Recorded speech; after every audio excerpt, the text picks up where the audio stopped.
ఓం నమ శివాయ. జగద్గురు శ్రీమద్ ఆదిశంకరాచార్యుల వారు రచించిన శివానందలహరి స్తోత్ర గ్రంథంలో 46వ శ్లోకం ఇలా ఉంది.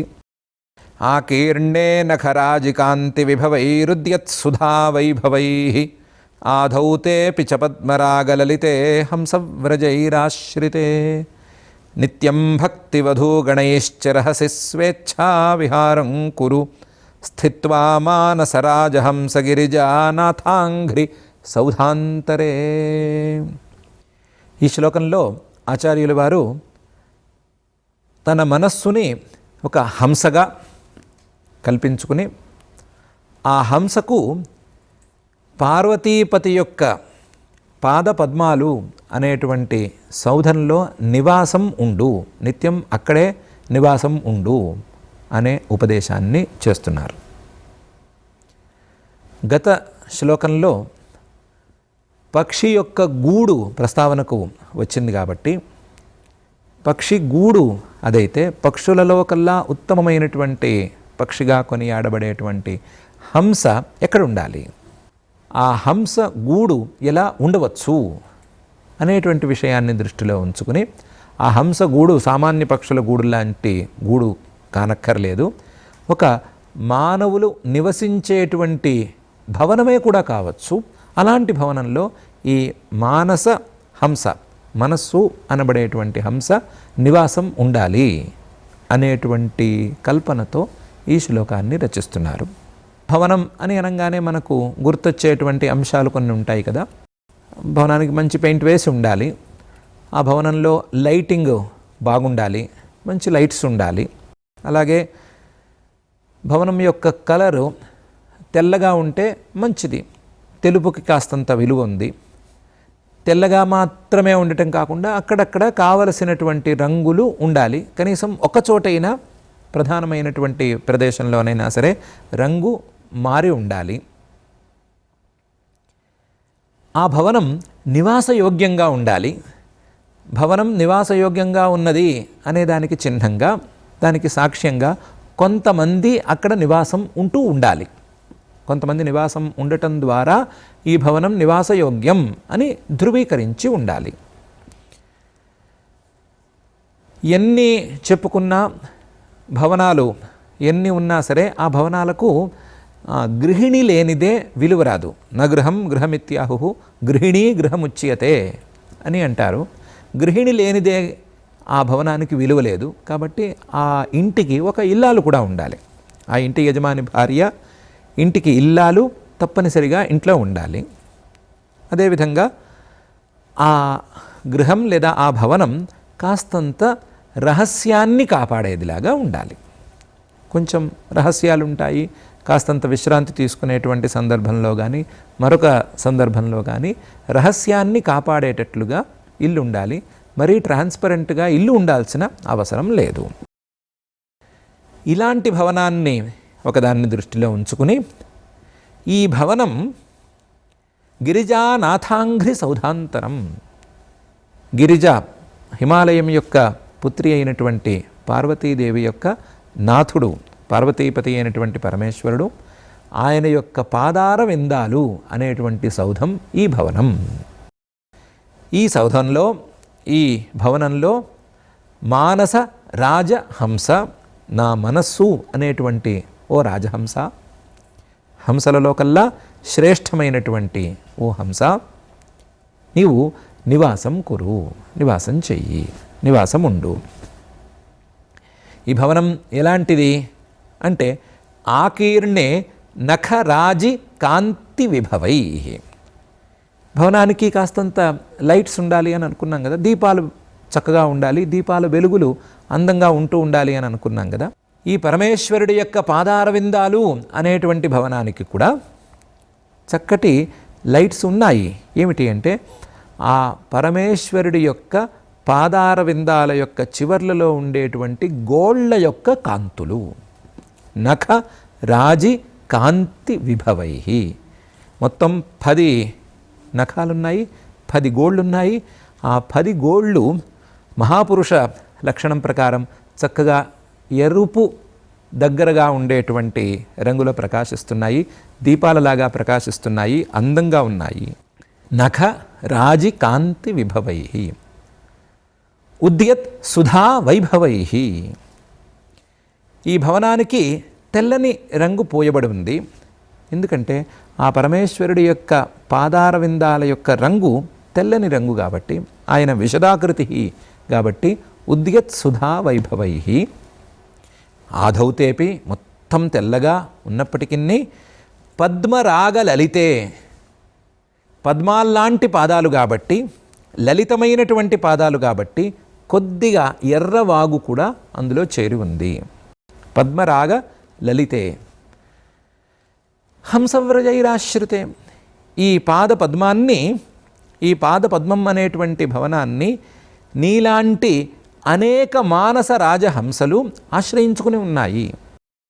నీలాంటి మనస్సులాంటి అనేకమైనటువంటి మనస్సులు, చాలా మనస్సులు ఈ పరమేశ్వర పాదపద్మాన్ని ఉపనిషద్వాక్యాల ద్వారా తెలుసుకుని గురుముఖత అర్థం చేసుకుని ఆశ్రయించుకుని ఉన్నాయి.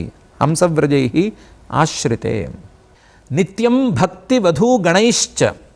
ఇలాంటి పాదపద్మం అనేటువంటి భవనాన్ని చేరి అక్కడ నీ ఇల్లాలు ఒకటి ఉంది. నీ ఇల్లాలు భక్తి అనేటువంటి ఇల్లాలు. ఆ ఇల్లాలుతో కలిసి నిత్యం భక్తి వధూ గణైశ్చ రహసి స్వేచ్ఛా విహారం కురు. రహస్యంగా స్వేచ్ఛగా విహరించుకో. ఆ పాదార విందాల మీద భక్తిని కలిగి ఉండి స్వేచ్ఛగా నువ్వు రహస్యంగా మనసులో ఆ పాదార విందాన్నే ధ్యానిస్తూ సుఖంగా ఉండు. అయితే నువ్వు పక్షివి కదా, ఇప్పుడు మానవులకు ఉండేటువంటి నియమాలు నీకు వర్తించవు కాబట్టి నీకు ఒకే భార్య ఒకే ఇల్లాలు ఉండాలనే నియమం లేదు. చాలామంది భార్యలు ఉండవచ్చు, రాయంచలు చాలానే ఉండవచ్చు, ఆడహంసలు చాలానే ఉండవచ్చు. ఆ ఆడహంసలతో నువ్వు సుఖంగా అక్కడ విహారం చేసుకో. భక్తి వధూ గణైశ్చ. ఎన్నెన్నో రకాలుగా ఉండేటువంటి భక్తులలోనే ఉండేటువంటి తేడాలు అనేటువంటి రాయంచలతో కలిసి ఒకే భక్తికి కట్టుబడి ఉండక ఏదో శ్రవణం, కీర్తనం ఇలాంటి రకరకాల భక్తుల రాయంచలతో కలిసి నువ్వు రహస్యంగా స్వేచ్ఛా విహారం కురు. స్థిత్వా మానస రాజహంస గిరిజానాథాంఘ్రి సౌధాంతరే. ఓ మానస రాజహంసమా, నా మనస్సు అనేటువంటి రాజహంసమా, ఆ పార్వతీపతి యొక్క పాదార విందాలు అనేటువంటి భవనంలో నువ్వు స్థిరంగా ఉండి స్వేచ్ఛగా భక్తులతో కలిసి విహారం చేయి అని ఈ శ్లోకంలో ఆచార్యుల వారు ఉపదేశిస్తున్నారు. ఆ పరమేశ్వరుడి యొక్క పాదార విందం తన యొక్క గోళ్ళ యొక్క వెలుగులతో చాలా అందంగా ఉంది. అది శుభ్రమైనటువంటి జ్ఞానానికి పర్యాయంగా ఉండేటువంటి పాదపద్మం. ఇంతేకాదు కాస్తంత ఎర్రవాగు చేరినటువంటి అందమైనటువంటి పద్మరాగ లలితంగా ఉండేటువంటి పాదపద్మం అది. ఇంతేకాదు ఎంతోమంది మహానుభావులు ఈ పాదపద్మాన్ని ఉపనిషద్వాక్యాల ద్వారా తెలుసుకుని దాన్ని ఆశ్రయించాలి అనే ఉవ్విళ్ళూరుతూ ఆ పాదపద్మాన్ని పట్టుకుని వెళ్ళాడుతున్నారు. అలాంటి పాదపద్మం, ఇలాంటి పాదపద్మాన్ని భక్తితో సేవించుకుంటూ నవవిధ భక్తులతోనో ఇంకా ఎక్కువ రకాలుగా ఉండేటువంటి భక్తులతోనో ప్రీతితోనో ప్రేమిస్తూ సేవిస్తూ నీవు రహస్యంగా సాధన చేసుకుంటూ, మనస్సులో కాబట్టి సాధన జరిగేది రహస్యంగానే సాధన చేసుకుంటూ స్వేచ్ఛగా చక్కగా విహారం చేసుకో. నీ యొక్క పరతంత్రత్వాన్ని భేదించుకునేటువంటి ఉపాయం చూసుకో. నీవు పక్షులలో కల్లా ఉత్తమమైన పక్షివే అయితే భవనాలలో కల్లా ఉత్తమమైనటువంటి భవనం ఆ పార్వతీపతి యొక్క పాదారవిందం. అలాంటి పార్వతీపతి యొక్క పాదారవిందాన్ని ఆశ్రయించి నీవు సార్థకతను పొందు అని ఆచార్యుల వారు ఈ సందర్భంగా ఉపదేశం చేస్తున్నారు. భవనం, సౌధం అని అంటే తప్పక చెప్పుకోవలసినటువంటి చరిత్ర ఒకటి ఉంది. ఒక వనంలో ఆహూకుడు అనేటువంటి ఒక కిరాతుడు లేదా భిల్లుడు ఉండేవాడు. వాళ్ళలో చిన్న చిన్న తెగలలో తేడాలున్నాయి. మొత్తం మీద వనచరుడు, అడవిలో ఉండేటువంటి వాడు. ఇతని భార్య పేరు ఆహూక. వీళ్ళిద్దరూ పాపం కిరాతులే, మృగాల్ని సంహరించి పొట్టపోసుకునే వాళ్ళే, కానీ కాస్త మంచివాళ్ళు. కాస్తే కాదు, చాలా మంచివాళ్ళు, చాలా ధర్మ మార్గంలో ఉండేవాళ్ళు, ధర్మ మార్గం తెలిసిన వాళ్ళు కూడా వాళ్ళు. వీటితో పాటు శివభక్తి మనసు నిండా ఉన్నటువంటి వాళ్ళు. వాళ్ళకి అడవిలో చిన్న కుటీరం లేదా చిన్న గుడిసె, ఆ గుడిసెలో ఇద్దరు మాత్రమే పట్టేటువంటి పరిస్థితి. ఈ ఆహూకుడు బయటికి వెళ్ళి ఏవో అవి ఇవి తీసుకొచ్చి భార్యకు పెట్టటము, ఆ భార్య తింటూ ఈ చిన్న గుడిసెలో కాలక్షేపం చేయటం, దంపతులిద్దరూ హాయిగా ఉండటం, ధర్మంగా ఉండటం, వాళ్లకు తెలిసిన ధర్మాన్ని కాపాడటం అనేటువంటి పరిస్థితిలో ఉన్నారు. ఒకరోజు పరమేశ్వరుడు వీళ్ళని పరీక్షిద్దామని అనుకున్నాడు. ఆహూకుడు బయటికి వెళ్ళిన తర్వాత ఆహూకుడు ఉండేటువంటి ప్రదేశానికి వెళ్ళాడు. ఎలా వెళ్ళాడు అంటే, సరిగ్గా తాను వెళ్ళిన సమయానికి ఆహూకుడు కూడా బయటి నుంచి తిరిగి వచ్చేటట్లుగా ప్లాన్ చేశాడు. సో ఆహూకుడు తిరిగి వచ్చే సమయానికి పరమేశ్వరుడు అక్కడ ఉన్నాడు, లేదా పరమేశ్వరుడు అక్కడ ఉండే సమయానికి ఆహూకుడు తిరిగి వనం నుంచి తిరిగి వస్తున్నాడు. ఈ సందర్భంలో పరమేశ్వరుడు ఒక మూర్తిని, ఒక అవతారాన్ని తీసుకుని, యతిరాజ అవతారం ఇది, ఒక సన్యాసిలాగా వేషం వేసుకుని ఈ భిల్ల దంపతులతో మాట్లాడుతున్నాడు. ఏమని మాట్లాడాడు అంటే, నేను అడవిలో తిరుగుతున్నాను, ఎటో వెళుతూ ఉండగా దారి తప్పాను, ఇటువంటి తిరుగుతున్నాను, తిరిగి వేరే ఎక్కడ ఆశ్రయం లేక ఈ చిన్న గుడిసె కనిపించేసరికి ఇక్కడ ఎవరో మనుషులు ఉన్నారు అనుకుని ఇక్కడికి వచ్చాను. నాకు ఈ రాత్రికి ఆశ్రయం ఇస్తే రేపు పొద్దున్నే బయలుదేరి వెళ్ళిపోతాను. ఈ అడవిలో నేను ఒంటరిగా ఉండలేను, అసలే క్రూర మృగాలు ఎక్కువగా ఉండేటువంటి అడవి, రాత్రిళ్ళు నేను ఉండలేను, కాబట్టి నాకు మీ దగ్గర ఆశ్రయాన్ని కల్పించవలసింది అని ప్రార్థన యొక్క సారాంశం. ఆహూకుడు అన్నాడు, మాది ఆశ్రయం కల్పించేంత పెద్ద భవనమేం కాదు, అది చాలా చిన్న గుడిసె, ఆ గుడిసెలో 3 పట్టరు, కాబట్టి నువ్వు లోపలికి రాలేవు కాబట్టి నేను నీకు ఆశ్రయం ఇవ్వలేను మామూలుగా అన్నాడు. అంటే పరమేశ్వరుడు అన్నాడు, అలా కాదు, అడవిలో పరిస్థితులు నీకు తెలుసు నాకంటే ఎక్కువగానే, ఇలాంటి సందర్భంలో నాలాంటి వాడిని బయటకు వదిలిపెడితే జరిగే నష్టమేంటో నీకు తెలుసు, కాబట్టి నువ్వు కాపాడాలి నన్ను. ఒకవేళ కనుక 3కి చోటు లేకపోతే ఒక పని చేద్దాం, నువ్వు నేను లోపల ఉందాము, నీ భార్య బయట జాగ్రత్తగా కాపలా కాస్తూ ఉంటుంది, ఈ రాత్రి ఎలాగోలా గడిస్తే రేపు పొద్దున్న నేను బయటికి వెళ్ళిపోతాను, అప్పుడు మీరు సుఖంగానే ఉంటారు, నాకు ఉపకారం చేయవలసింది అని అన్నాడు. భిల్లుడు అది ఒప్పుకునే పరిస్థితి అయితే లేదనుకున్నాడు. ఎందుకంటే భార్య బయట ఉండటం, మగవాళ్ళిద్దరూ లోపల ఉండటం అనేది ఏ వీరత్వానికి చిహ్నం, కాబట్టి అది కుదరదు అని అనుకున్నాడు. పోనీ భార్యని ఈ సన్యాసిని లోపల ఉంచుదామా అంటే అది కూడా అంత సౌకర్యవంతంగా అనిపించటం లేదు అని అనుకున్నాడు. ఆలోచించి ఏం చేయాలి అనే విచారణ చేస్తూ ఉండగా భార్య అంది, అలా కాదు, ఒక మనిషి మనల్ని ఆశ్రయించాడు, ఆశ్రయించిన వాడికి మనం ఏదో విధంగా దారి చూపించటం అనేది ఉత్తమం, అదే ధర్మం, కాబట్టి నీకేమైనా అభ్యంతరం ఉంటే నేను బయట ఉంటాను, నువ్వు లోపల ఉండి మీరిద్దరూ లోపల ఉండండి, అతన్ని మాత్రం లోపల ఉంచుదాము, అభ్యంతరం లేకపోతే మేమిద్దరం లోపల ఉంటాం, నువ్వు బయట కాపలా కాయి అని చెప్పింది. పిల్లుడు ఎందుకో తను బయట ఉండి ఈ సన్యాసిని భార్యతో కలిపి లోపల ఉంచటమే మేలు అనేటువంటి నిర్ణయానికి వచ్చాడు. ఆయనకి ఆశ్రయం కల్పించాలి అనే నిర్ణయమే తీసుకున్నాడు. తీసుకుని రాత్రిపూట బయట ధనుర్బాణాలను ధరించి, ఆయుధాలను ధరించి కాపలా కాస్తున్నాడు. యతిరాజ వేషంలో వచ్చినటువంటి పరమేశ్వరుడు, ఈయన యొక్క భార్య, భిల్లుడి యొక్క భార్య ఆహూక, ఇద్దరు లోపల ఉన్నారు. అదేం చిత్రమో, ఆ రోజు క్రూర మృగాలన్నీ కట్టుకుని ఈ భిల్లుడి మీద దాడి చేసినాయి. రాత్రిపూట బయట ఉన్నాడు, ఒంటరిగా ఉన్నాడు, రక్షణ లేకుండా ఉన్నాడు కదా, దాడి చేసినాయి. ఆ దాడిని పాపం చాలా వరకు ఈయన తిప్పి కొట్టుకున్నాడు, ఎన్నెన్నో ఆయుధాలను ప్రయోగించాడు, బాణాలు వేశాడు, వాటికి దొరకకుండా తప్పించుకున్నాడు, తిరిగాడు, ఎన్ని చేసినా సరే చివరికి ఆ క్రూర మృగాలు ఇతన్ని పట్టేసుకుని అక్కడికక్కడ తినేసినాయి. అవి తింటూ ఉన్నాయో తినేసినాయో తెలియదు, కానీ ఈ లోపల తెల్లవారింది. తెల్లవారేసరికి బయటకు వచ్చి చూస్తే ఈ భిల్లుడు కనిపించడం లేదు. అతని ధనుర్బాణాలు కింద పడి ఉన్నాయి, అతని అవశేషాలు ఏవో కనిపిస్తున్నాయి. ఇతన్ని క్రూర మృగాలు తినేసినాయి అనే నిర్ణయానికి రావాల్సిన సామగ్రి ఏర్పడి ఉంది. ఈ పరిస్థితిలో యతిరాజవేషంలో ఉండేటువంటి పరమేశ్వరుడు కాస్తంత బాధను నటించాడు. అయ్యో, నా వల్లే ఇలా జరిగింది, నేను మీ దగ్గరికి రాకుండా ఉంటే బాగుండేది, వచ్చినా లోపల పడుకుంటాను అని అనకుండా ఉంటే బాగుండేది, నేనే తప్పు చేశాను అని అనటం మొదలుపెట్టాడు. మొదలుపెడితే ఈ ఆహూక, అలా అనద్దు స్వామి, మీ తప్పేం లేదు, మీరు ఆశ్రయం కోరి వచ్చారు, మా దగ్గర స్థానం చిన్నదిగా ఉంది, అందువలన మేమేం చేశాము, అతన్ని బయట నుంచోబెట్టాము, నిన్ను లోపల పడుకోబెట్టాము. ఏదో దైవవశాత్తు అతను క్రూర మృగాలకి చిక్కాడు. అడవిలో ఉండేటువంటి వాళ్ళం మేము క్రూర మృగాల బారిన పడటం అనేది సహజమే, మాకేమీ కొత్త ఏం కాదది.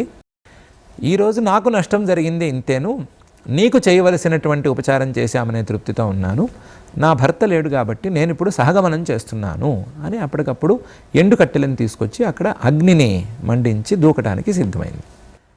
మామూలుగా ఇలాంటి సందర్భం వచ్చినప్పుడు మనం ఒక చిన్న ట్విస్ట్ని ఊహిస్తాము. వెంటనే పరమేశ్వరుడు తన స్వస్వరూపంతో సాక్షాత్కరించి ఆ కిరాతుడిని ఉజ్జీవితం చేసేసి ఈయనకి ఆయుస్సును పూర్తిగా ప్రసాదించి అనుగ్రహించాడు అని ఊహిస్తాము.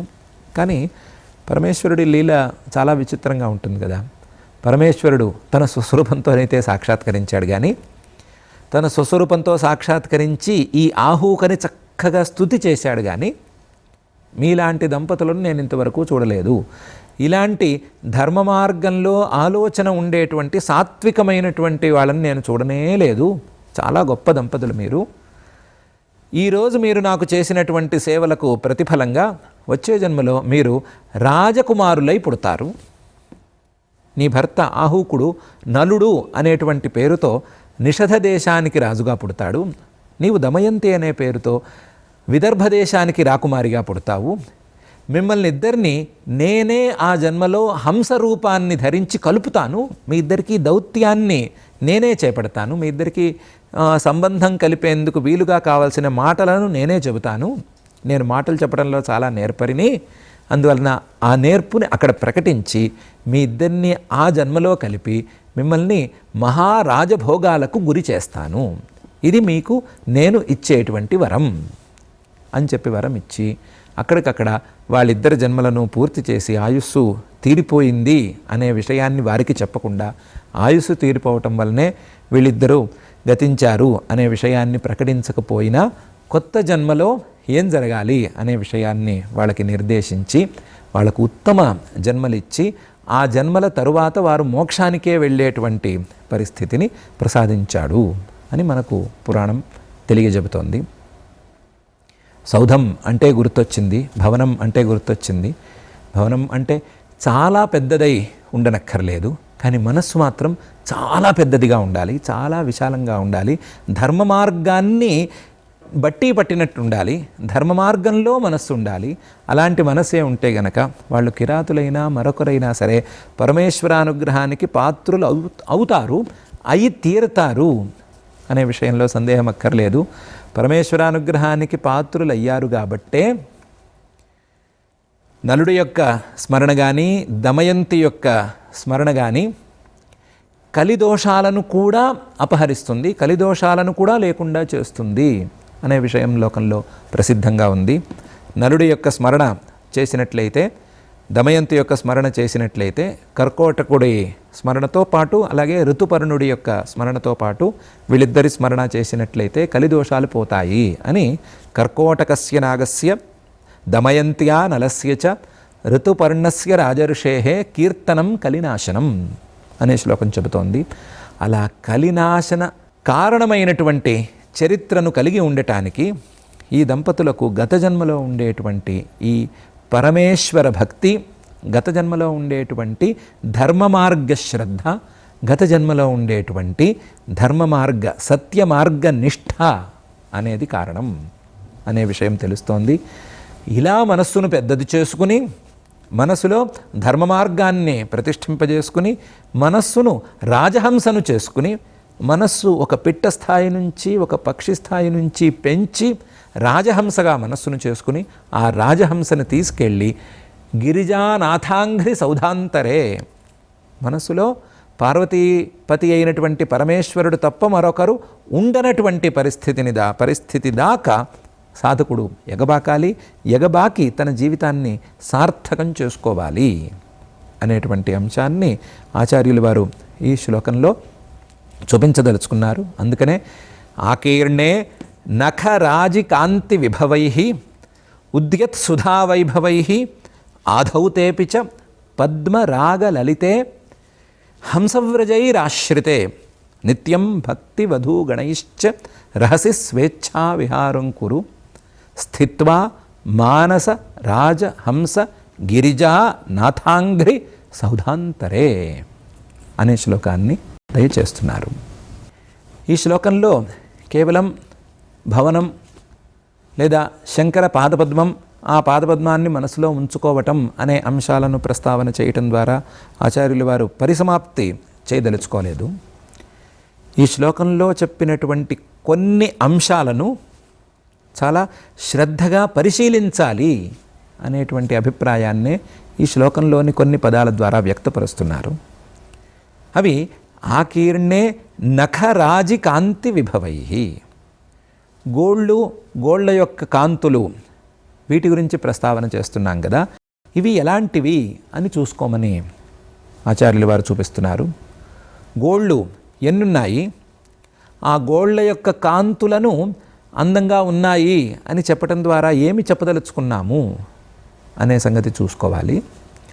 ఆ గోళ్ళ యొక్క కాంతులు పరమేశ్వరుడి యొక్క తత్వజ్ఞానానికి చిహ్నాలు అని అర్థం చేసుకోవాలి.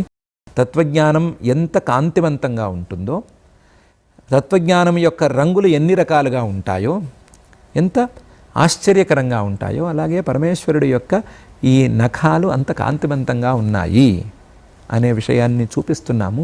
దాన్ని చూసుకోవాలి. ఉద్యత్ సుధా వైభవై అన్నప్పుడు సుధా శబ్దానికి కేవలం సున్నం, తెల్లగా ఉండేటువంటి సున్నం అని అర్థం చెప్పుకుని ఊరుకోకూడదు. సుధా శబ్దానికి అసలు అర్థమైనటువంటి అమృతం అనేటువంటి అర్థాన్ని దృష్టిలో ఉంచుకోవాలి. అమృతత్వాన్ని అందుకోవటానికి వీలుగా ఈ పరమేశ్వరుడి యొక్క పాదారవిందం సహకారిగా నిలుస్తుంది అనే విషయాన్ని అర్థం చేసుకోవాలి. అలాగే హంసవ్రజైరాశ్రితే అనేటువంటి సందర్భంలో పరమేశ్వరుణ్ణి కేవలం నీవే కాదు, హంసలు ఎన్నెన్నో హంసలు వచ్చి చేరుతున్నాయి. హంసలు లేదా పరమహంస సన్యాసం తీసుకున్నటువంటి సన్యాసులు ఎంతెంతో మంది ఆ పరమేశ్వరుణ్ణి ఆశ్రయించి సాఫల్యాన్ని పొందుతున్నారు. హంస సన్యాసాన్ని, పరమహంస సన్యాసాన్ని అన్నిటినీ విడిచిపెట్టి కేవలం పరమాత్మను పట్టుకోవటం లేదా పరమాత్మ యొక్క తత్వాన్ని తెలుసుకోవటం ధ్యేయంగా పనిచేస్తున్నటువంటి మహానుభావులు ఆ పాదపద్మాన్ని ఆశ్రయిస్తున్నారు. నీవు కూడా అలా మారాలి, నీవు కూడా ఆ విధంగా సాధన చేయాలి అనే విషయాన్ని తెలుసుకో అని చెప్తున్నారు అని ఈ శ్లోకం ద్వారా అర్థం చేసుకోవాలి. అలాగే కేవలం హంసలు అంటే అది ఒక సన్యాసులలో ఉండేటువంటి విశేషాలకు పేర్లు అని అనుకోకూడదు. సన్యాసంలో కుటీచక, బహూదక, హంస, పరమహంసలు అని 4 రకాలున్నాయి. అందులో హంస అనేది 3వ రకం, అందులోనే కొంచెం విశేషంగా ఉండేది పరమహంస సన్యాసం అని అంతటితో అర్థం చేసుకుని ఆగిపోకూడదు. హంస అనేదాన్ని తిరగదిప్పి చూసుకోవాలి. హంస అనేదాన్ని తిరగదిప్పితే సోహం అని అవుతుంది. సోహం భావంతో, సోహం ఆ పరమాత్మను, ఆ పరమేశ్వరుడిని నేనే ఆ పరమేశ్వరుడిని అయి ఉండగా నా యొక్క అజ్ఞానంతో నేను వేరుగా భావిస్తున్నాను. నా యొక్క శరీరాన్ని అడ్డం పెట్టుకుని శరీరం ఉన్నటువంటి నేను వేరు, నా శరీరం కంటే భిన్నమైనటువంటి ఆ పరమేశ్వరుడు వేరు అనేటువంటి భావన చేస్తున్నానే తప్ప వాస్తవానికి ఆ పరమేశ్వరుడు నేను ఒకటే. సోహం అనేటువంటి భావనను చేసి ఆ పరమేశ్వరుణ్ణి చేరే ప్రయత్నం చేసుకోవాలి అనేటువంటి ప్రయత్నంలో ఉండేటువంటి వారే హంసలు. ఆ హంసలు ఈ పరమేశ్వర పాదారవిందాన్ని, ఈ పార్వతీ రమణుని యొక్క గిరిజా నాథాంఘ్రి సౌధాంతరాన్ని చేరుతున్నారు, సేవిస్తున్నారు అనే విషయాన్ని అర్థం చేసుకోవాలి.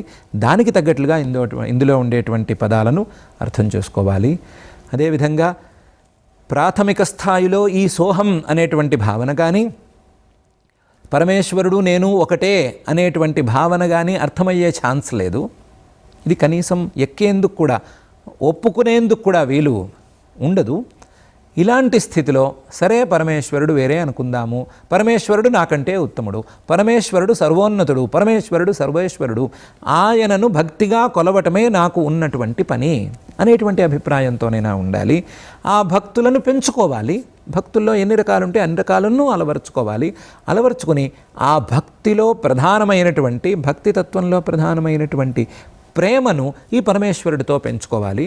ప్రేమను తనతో పాటుగా పరమేశ్వరుడితో పంచుకోవాలి. అలా పంచుకున్నప్పుడు నిత్యం భక్తి గణైశ్చ, ఇలా గనక స్వేచ్ఛా విహారం చేసుకున్నట్లయితే రహస్యతత్వం అనేది వంటబడుతుంది.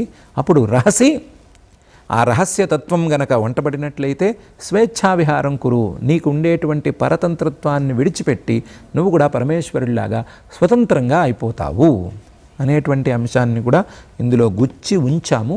అది చూసుకోవాలి అని ఆచార్యుల వారు అంటున్నారు. అంటూ స్థిత్వా మానస రాజహంస గిరిజానాథాంఘ్రి సౌధాంతరే నువ్వు ఇవన్నీ సాధించుకో అని ఉపదేశం చేస్తున్నారు అని మనం అర్థం చేసుకోవాలి అని ఆచార్యుల వారు భావిస్తున్నారు. ఆచార్యుల వారి ఈ ఉపదేశాన్ని, ఈ రకమైనటువంటి ఉపదేశాన్ని మన మనస్సుకి, మన మానవ జన్మకి సార్థకతను కలిగించేటువంటి ఉపదేశాన్ని మనం జాగ్రత్తగా గమనించుకుందాం, జాగ్రత్తగా అర్థం చేసుకుందాం.